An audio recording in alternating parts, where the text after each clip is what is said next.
weeks, and then they would go into Subic Bay and load up ordnance and go back out and rearm the carriers and such. But anyway, so I was given a new billet, and that was on board the USS Liberty, AGTR-5. Okay. And the USS Liberty, AGTR-5 was a communications, basically it was a spy ship, electronic intelligence. And the tour that it was supposed to take, I picked that ship up probably May 8th of 1967. And the tour it was supposed to take, we were supposed to go down to, our first port call was Rota, Spain, and then we went on down to Abidjan, Africa, and then we were to have gone on down to Luanda, Angola, and then on down to Cape Town, South Africa, and then returned home. So I was feeling really good about that, but we got into Abidjan, Africa, and I pulled duty the first night. And the second night, this friend of mine, Gary Blanchard, and I went over and come back about, and I had told Gary Blanchard, I said, why don't you holler my name out? Because that's one thing on the Mauna Loa, sailing with the fleet, you had Cinderella Liberty, you had to be back at midnight.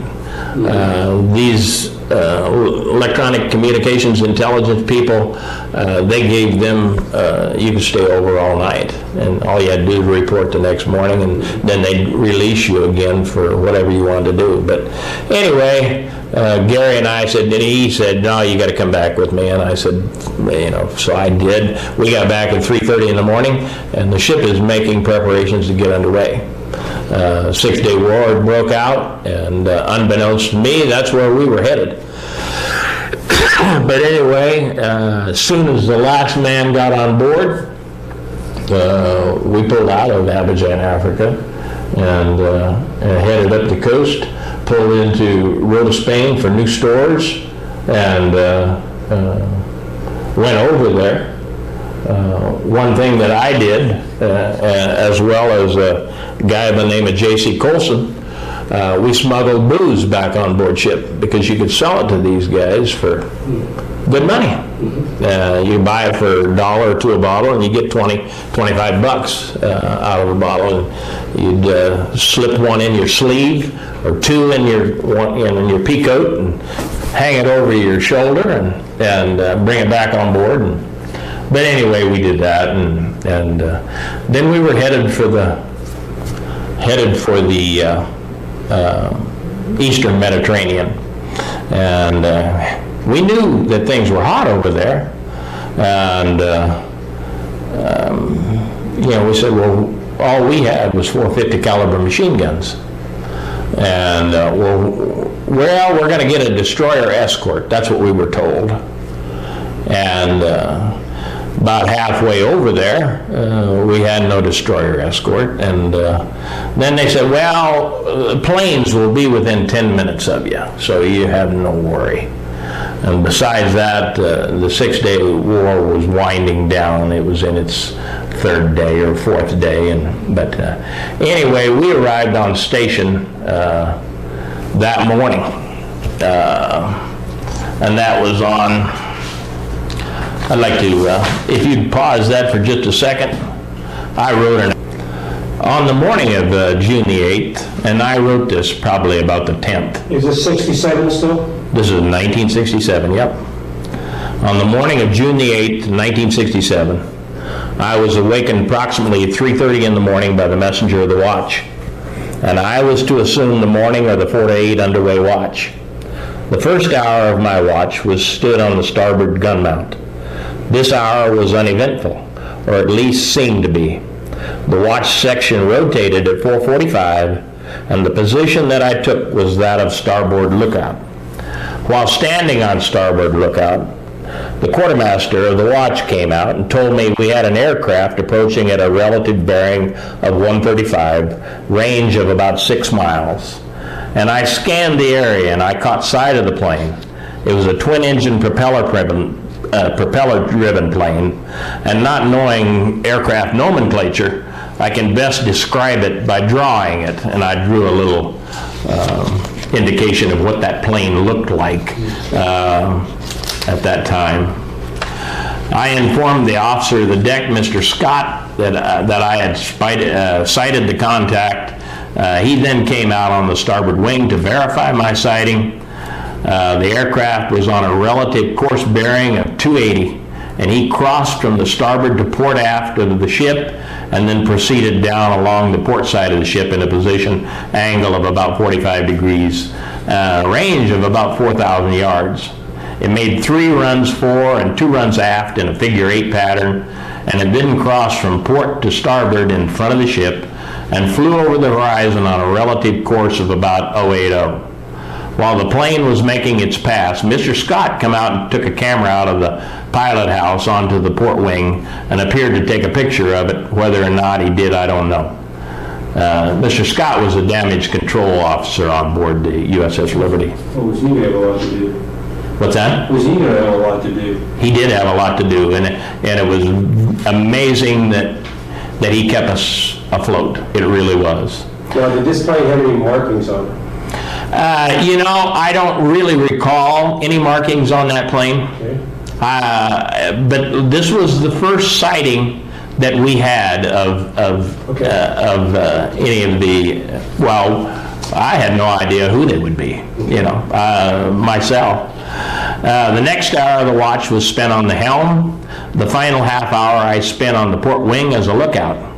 At 7:15, I was relieved and went down to the mess decks to grab a bite to eat. I walked up to quarters, and the guys there were mentioning that between the hours of 2 and 4 the previous night, the watch section had observed flashes of bombs bursting on the shore. The only point that was brought out at quarters June 8th was the fact that someone had written on a partition in the head, and as a result, deck department was supposed to hold a field day after hours.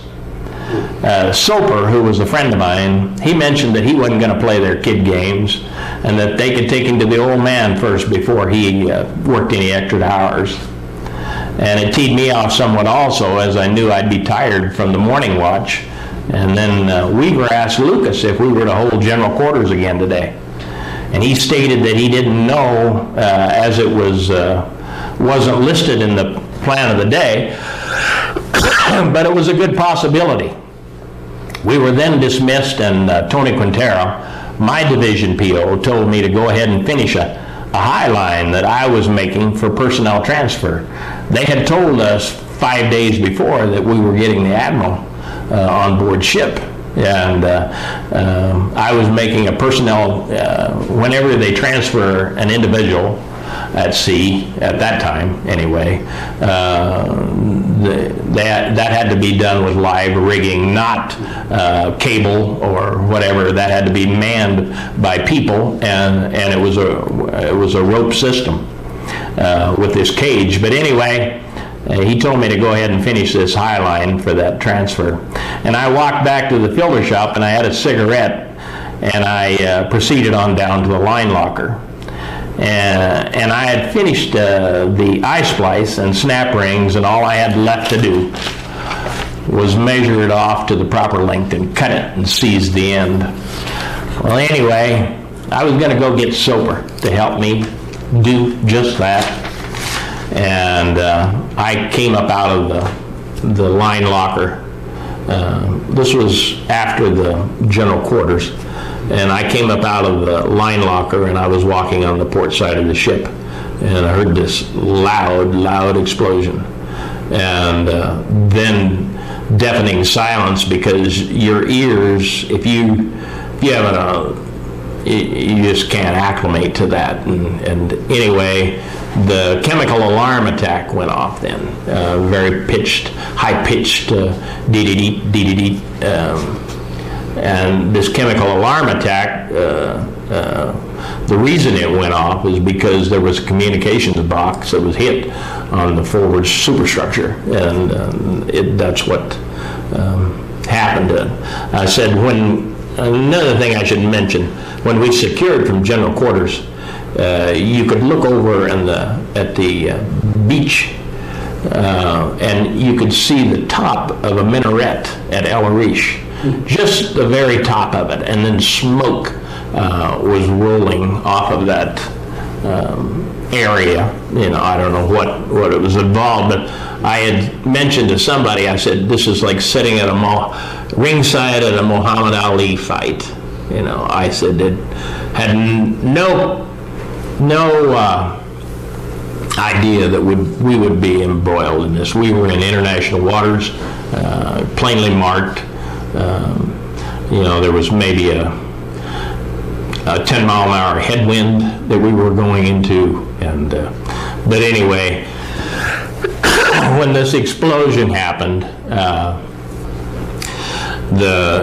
over the intercom system, it said to send out a message over the HICOM net that we were under attack. And I thought, my God, Abdel Gamal Nasser has gone crazy, because you just perceived that it was the Egyptians that had done this, in retribution for, but anyway, little did we know that their Air Force had been decimated 3 days before, and they had nothing flying in the air. But anyway, these were French Mirage jets that were coming in over us. And like I say, I don't know, when I got up to my general quarters station, I looked forward through the superstructure, because I was on gun tub 54 up there, and I could see this jet coming in line with the ship, and he was dropping what appeared to be like maybe like a 6-foot irrigation tube, and it was tumbling end over end. And when it hit, well, it was napalm is what it was. It was a napalm bomb, because it had jelly in it. And I said, in the initial attack, the boat deck, which was right below me, there were, I think, 2 55-gallon drums of fuel. And I think they had been penetrated in the first. And when that napalm hit, it was a hell of an explosion. And I said, I was knocked on my back. And I said the plane went over top at that moment, and it appeared, really, really close. But he may have been 100 yards above the ship. I don't know. But could you tell they were Israeli at that point? I couldn't. I'll tell you what. You were laying on your back. I was laying on my back, looking up. Granted, but I said, and I said the flames were coming over the edge of my gun tub. So I went across a skylight that went all the way down into the engine room, and I went over to gun tub on 53. Which was over on the starboard side. And Mr. Lucas was over there along with about 2 or 3, he was my deck division officer, and there was about 2 or 3 other guys. And Tommy Wheeler was there. He was in, I don't know what his billet was, but Tommy said, Mr. Lucas, he said, where's our goddamn planes? And of course, he had no idea. Were you guys able to return fire? No. Those gun tubs, basically all they were for was repel boarders. That's what they were designed for. They had retaining bars on them, so there was no way that you could swing that gun around and shoot through the superstructure. These were the tubs that were up on the superstructure themselves. So they had or what you want to say, it was a retaining bar anyway that kept the ship from getting hit by its own fire. But anyway, because they, and at that time they were strafing us from forward to aft. You say there were 2 planes, right? Well, there were at least a minimum of 2, probably 4. Probably 4. But it's just like if you would lose sight of a gnat in this room, and you'd have a hard time picking that gnat up again, especially in the commotion of what's going on, But anyway, Mr. Lucas told J.C. Colson and I to go over and douse the fires on the port side. So we went over and strung out hose and doused the fires on the boat deck and threw, mind you, flaming material over into the ocean. And this was while the strafing was continuing. And when we had succeeded in extinguishing those fires, went into the superstructure to an inside passageway there while they were pounding us more. And for some reason, after I had been in there for 5 minutes or 10 minutes, whatever it was, I just felt I just had to get back up at my general quarters station. And I came out of there and I went back up the superstructure, and when I got on the bridge level, the captain stepped out of the bridge and he said, "We need volunteers up on Mount 51. And he had been hit somewhere in the leg here. He was a mass of blood from his from his waist on down, and I said, "Well, I'd go." And there was another guy up there with me, and he said that he would go with me too. And so we went down the superstructure, went across the decks up to Mount 51. And when we got up to Mount 51, it wasn't a very pretty sight. Skolak had been cut in half up there. Thompson had a basketball-sized hole in his back. Sal Payon was laying there in agony because he had lost a front lobe of his head. He was a mass of blood. Now, were they just firing machine guns at you, or were they shooting rockets? Aerial cannon fire. Aerial cannon fire. Mm-hmm. Aerial cannon fire, and like I say, napalm bombs is what they were using. And in this material that's here, they get into the specifics of what was used because it was all analyzed afterward. Sure. Yeah. You know. But anyway. How long did it last? This lasted from approximately, in my estimation, I always thought it was from about 2:04 till about 2:35 to 2:40, right in through there. Is this during the afternoon? No. Or early morning hours? No, this is in the afternoon. This is in the afternoon. And what I'm saying is the planes were only there for about 15 minutes. Okay. Didn't take it very long. It didn't take very long. But at this, when I saw the captain, he said, "We've got motor patrol boats approaching," and that's why he wanted me on Mount 51. Mm-hmm. And we got up there, and the mount had been hit. The ammunition that fed that machine gun, whatever the connections, I'm really not up on that gunnery nomenclature, but anyway, the belt had been blown apart. So I had to reload the gun.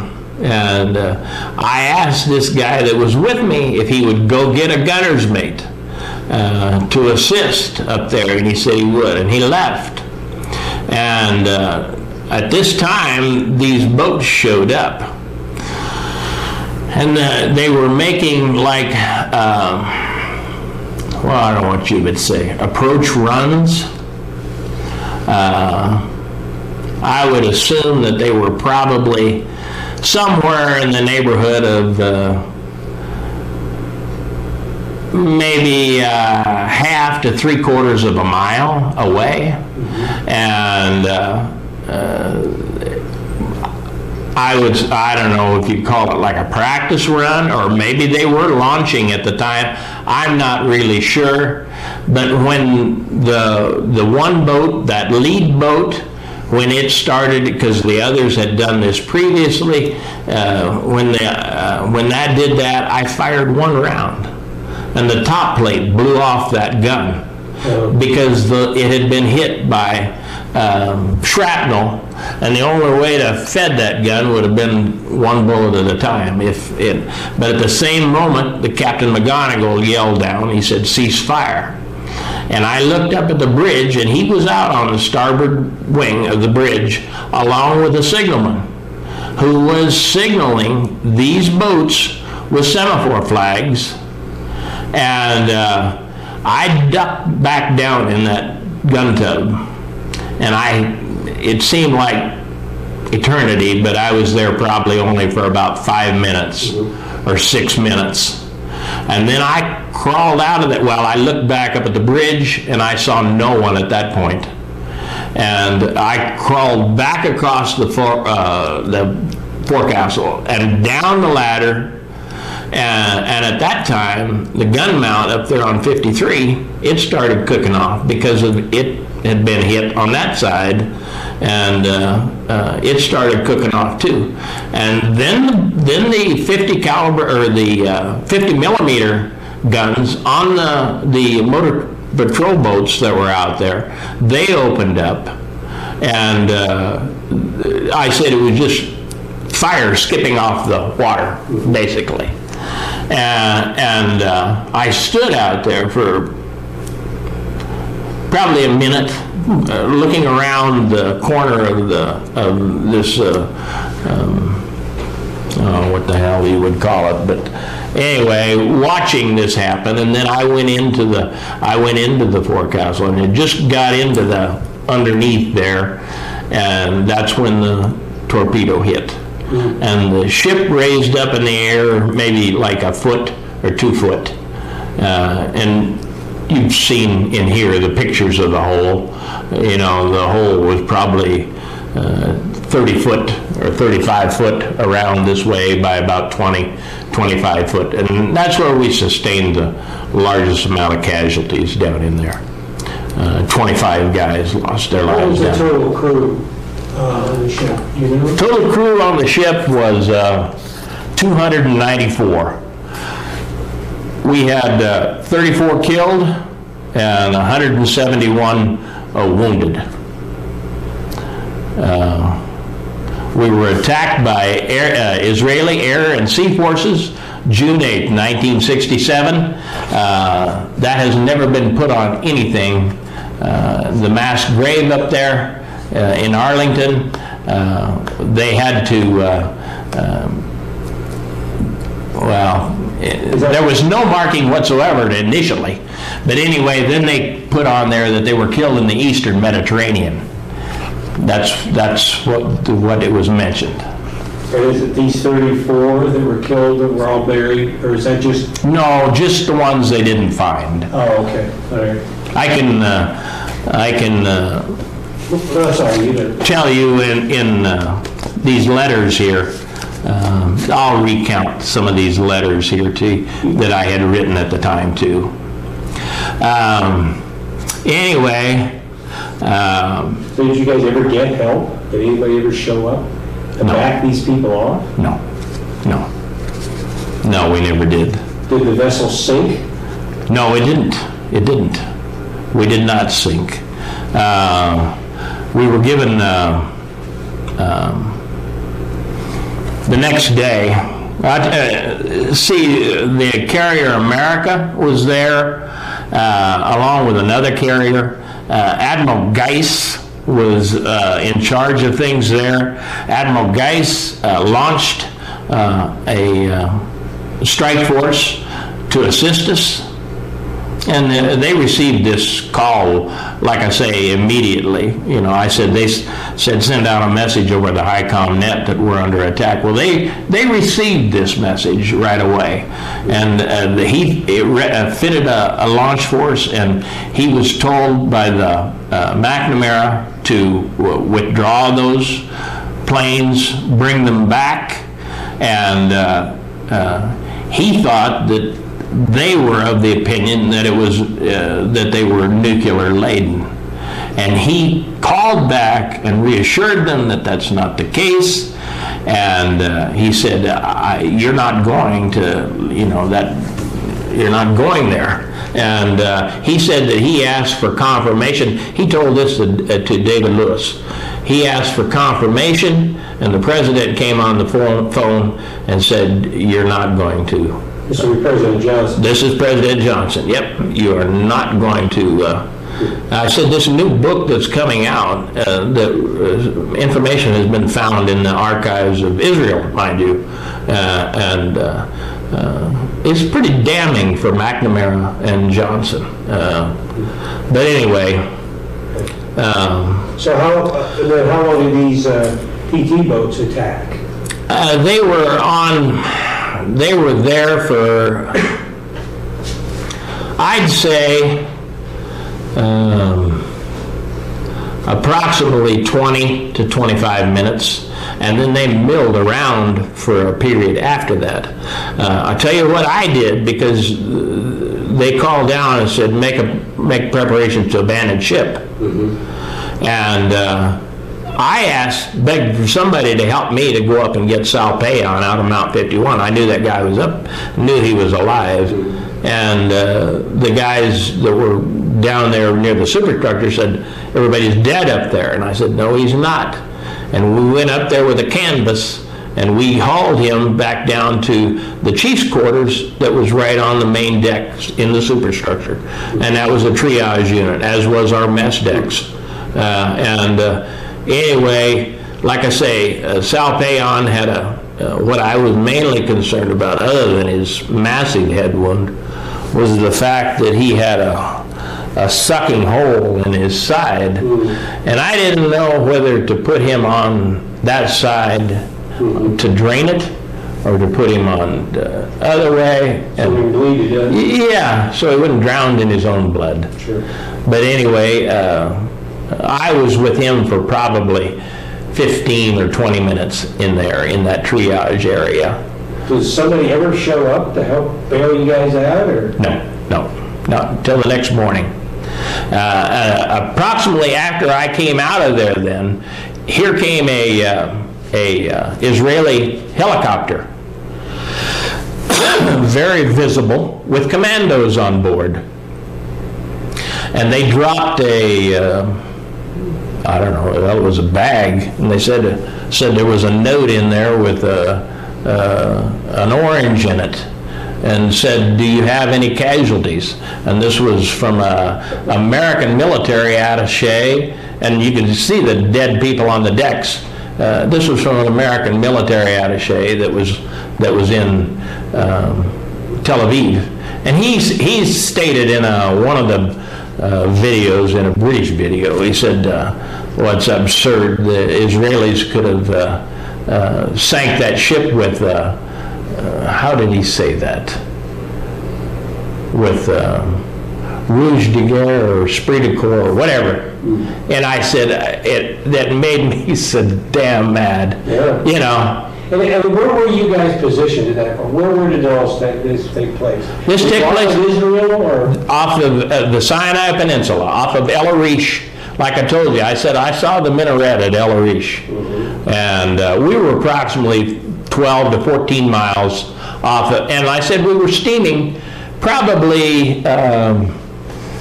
Well, when we got under attack, they put everything. Because we were just idling along prior to that.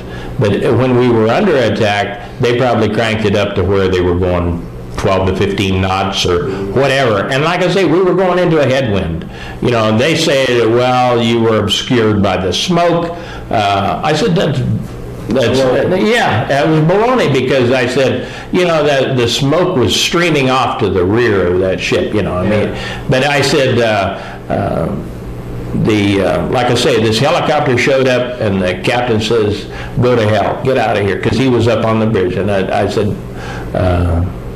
they left, and then we didn't see anybody till the next morning. USS Davis pulled up alongside of us. And I said, no matter what, I had a very close friend, Gary Blanchard, that died on the operating table at 2 o'clock in the morning. And I said, at best, you know, we had medical treatment within 15, 20 minutes of us. But nobody came. I always felt betrayed. And, but anyway, so I went back. Davis shows up, and what do they do then? What's that? USS Davis shows up, and then what do they do? Well, they helped transfer the wounded, and they took the dead bodies off, which were, you know, which they were capable of, the ones that were up above anyway. Did they tow the ship? What's that? Did they tow the ship into a dry dock? Yep, we headed, that one of my letters here makes reference to that. They said we were going to go to Sudabe, Crete, for just temporary fix, and then to head into Malta to dry dock. But anyway, I went back aft with my division fellows that were left, Sure. and we had to man the hydraulic pumps, which we pumped by hand, manually pumped by hand, and then we had phone, and the engineering compartment, they were able to get the boiler back online, and we limped out of that area. But anyway, we, like I say, the next morning then, the USS, when I came around, the USS Davis was tied up alongside, and we were getting help transferring people off. They put a net over the hole because they didn't want any of this, any of the cryptology stuff, and they didn't want the bodies floating out of there. And we were, an ocean-going tug accompanied us then on into Malta, and then we went into dry dock there. And then was that, you said that was toward the end of your time in the Navy? Yep. Okay, so they never gave you guys any explanations. Well, we got into Malta, and Admiral Kidd came down, and he explicitly told crew members we weren't to say anything to anyone, not the press especially, and that they would do all the talking. Anybody had any pictures, anything like that, it was confiscated if they were. But I have seen pictures that people kept. And you said the one guy had a camera that he took of the planes. He took, yeah, yep. And there are pictures in this book here. Okay. Our James Ennis was an officer on board, and he wrote this in about 1978 or 79, and it gives a ship's accounting. Would you say that all of the survivors from the Liberty believe, as you believe, that it was the Israelis that strafed this Liberty? Oh, well, that's proven fact. Proven fact now. Oh, sure. You weren't supposed to talk about it. Oh, no. The other thing, because I read one of the articles that somebody did on you, and they said that they didn't recognize. Oh, they said it was a mistake. Well, they didn't recognize the valor of the seamen that were on that boat until years later. Was that right? Oh, I have no idea. I've never read any accounting of Israeli documentation of this. But anyway, it's coming on out. So I'll read you. When did you get your Silver Star, though? When did I get it? A year and a half later. A year and a half later. Okay. Yeah. Yep. And how did that make you feel about your military experience? What's that? How did that make you feel about your military experience? Like the rest of these guys. Here's an article that came out in the Chicago Tribune. This is a front page article, October 2nd of last year. And this is document text. Bryce Lockwood, Marine Staff Sergeant. There were 2 Marines that were killed, but he was a Russian language expert, and he was a recipient of the Silver Star for heroism. Ordained Baptist minister is shouting into the phone, "I'm angry. I'm seething with anger. 40 years, and I'm still seething with anger." But anyway, I'll read you these letters. I have about 3 minutes. Oh, okay. Well, is there a part about the letters you want to read? Well, I was just going to recount. I said it was a sad day when we went down and retrieved 25 bodies out of that hole. Oh, yeah. Well, and you still have maintained relationships with some of the crew members, right? Well, I didn't want anything to do with any of it up until, like I say, in later years. And I said, I had a trouble time dealing with all this. It was Had it not been for the gal I married and my getting back into athletics, I could have gone a real hard way. How long were you in the military after this? I got out in December, 1st of December. Of 67? Of 1967. I started back to school on the GI Bill then. Okay. And I graduated out of Fairbury Junior College and then Hastings College. How do you think this event, affected your life overall? I would just as soon not experienced this. Okay. Well, that would have been much better if you had. Well, a lot of things are ordained. Everything, I have a strong belief in God, and I think all things work for good to them that love God. I want to read this statement here. Government is not reason, it is not eloquent, it is force. Like fire, it is a dangerous servant and a fearful master.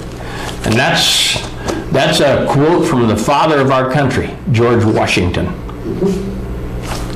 And with that, I'll end our interview. So do you think your military experience influenced your thinking about war or about the military in general? You can just say yes or no. You don't have to tell me what. Do you think it has influenced? Oh yeah, it definitely has. Okay. I tell you, here in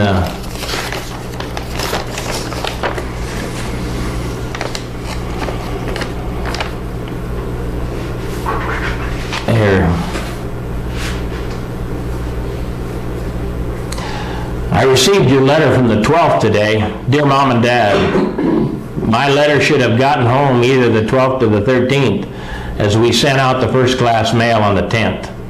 I could have sent a telegram the 11th, but decided against it. I think you know why. Because they monitored all communication like that. Sure. We pulled into Valletta Mall the Wednesday morning and got into the dry docks that afternoon. That evening and through the night, we got the boys out that had been trapped down below where the torpedo hit. Found 25 in all. It was a pretty sorry day. Somebody up there must look out for me, as out of the 8 new guys that came on ship and into the deck division, I'm the only one that's left. Lost some close buddies that day. All in all, out of 28 guys in the deck division, there are 9 left on board. I saw J.D. Anderson today, and he was all right. Supposed to be here 15 days to patch the ship up and head stateside, so should get back around the middle of July. Do take care, and please don't worry, as I'm all right. The only hurt I have is inside, and only time will let me forget. Love, Butch. Well, we're just on a tape, and I want to thank you for your service to your country. Thank you for doing the interview. Okay. Because a lot of people might not want to revisit well, memories. I didn't want to revisit this. And I said, going back and meeting with those guys in 2003 down in Nebraska City, that was a healing experience.